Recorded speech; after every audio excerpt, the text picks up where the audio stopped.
này nà thế này được chọc vì lừa máu hay mọt tặc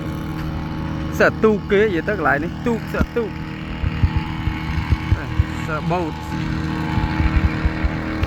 sợ boat này kia thông thông ở nơi nó lại nó sợ boat kế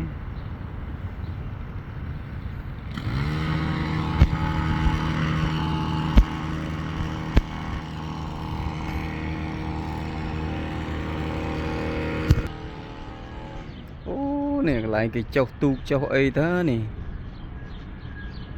dương ọt đắng chạy đà máu lại cái châu tu miền sạt miền ấy nè đằng cái ao dương châu đó chứ chạy đà châu máu nè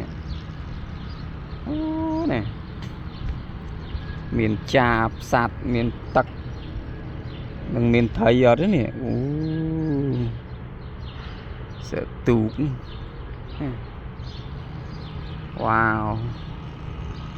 Old City, Quebec City, old Quebec City.